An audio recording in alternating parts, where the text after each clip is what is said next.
What's up, book lovers? It's your host, Ayon Kashyap, and you're tuned into Booky India, your go to destination for diving deep into the world of literature.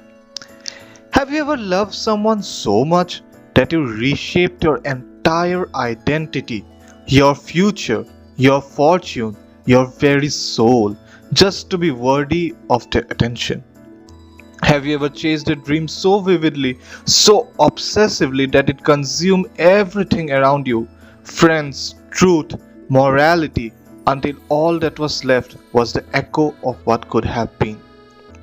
That, my friends, is the haunting essence of The Great Gatsby by F. Scott Fitzgerald. Magnum opus, a novel that is not just about love or money or glittering parties, but about what happens when dreams become more real than reality itself. Almost a century has passed since The Great Gatsby was first published in 1925, and yet here we are, still reading it, still adapting it, still feeling it. But why? Because this book isn't about the past, it's about the present, the future, and the inescapable human tendency to dream beyond our limits. It's about us, about how we create fantasies, chase illusions, and more often than not, get destroyed by them. Let's begin with the beating heart of this story, Jay Gatsby, the man who dared to dream.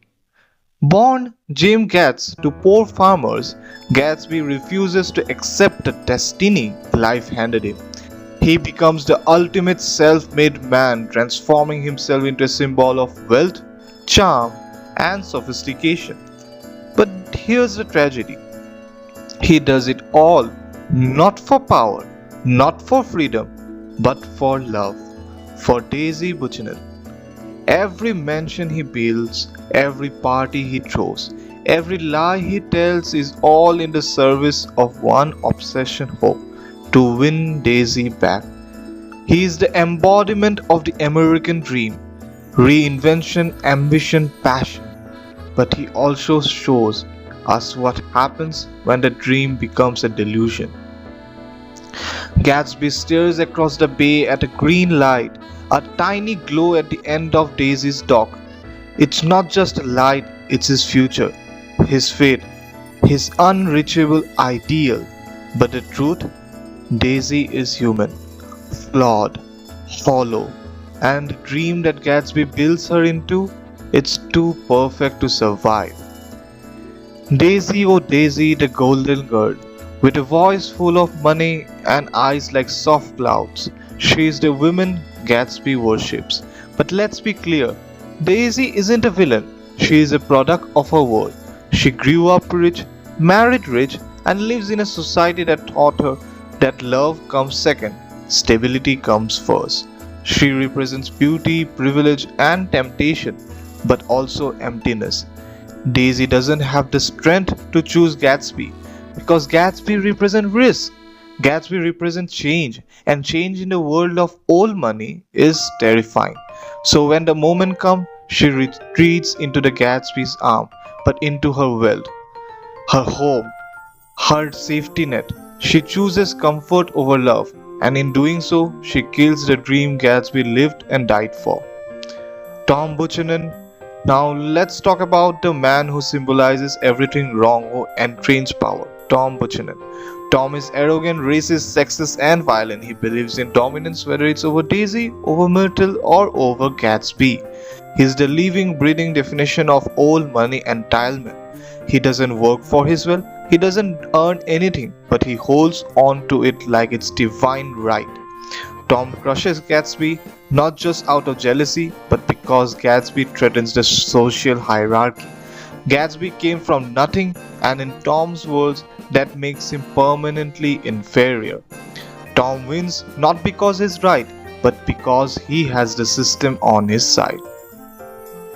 Nick Carraway, the silent witness, our narrator, is one of the most fascinating characters in the book. He arrives in New York full of youthful idealism, looking to learn the bond business, But by the end of the novel, he is disillusioned, broken, and profoundly wiser. Nick is the observer, the bridge between Gatsby's world and our own. He sees the beauty and the horror, the romance and the wrath, and while he begins as neutral, by the end he is firmly on Gatsby's side. Because Gatsby, despite all his lies, had a heart, a dream, a purpose. Nick's final words are iconic. So we beat on, beat boats against the current, borne back ceaselessly into the past. A line that sums up the human condition. We keep striving even when we know we can't go back. We dream even when it hurts. Myrtle Wilson, the coast of aspiration. Myrtle is Tom's mistress, married to George Wilson, a working class mechanic. She wants to escape her life, she wants the glamour, the parties, the money. She sees Tom as a golden ticket out of misery. But Myrtle's story is a cautionary tale. She reaches too high and gets crushed. Literally, she is hit by Daisy, driving Gatsby's car. And in the aftermath, Gatsby takes the fall. Myrtle is the price paid for a world that doesn't care about the poor, unless they become inconvenient. Let's talk about the symbols, because the Great Gatsby is saturated with them. The green light. A small flickering beacon across the bay. It's not just a light, it's hope itself.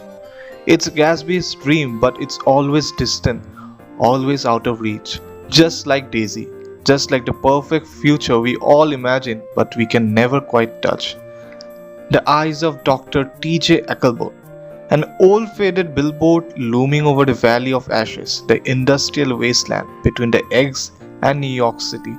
These eyes see all. They are godlike, omniscient, but also lifeless.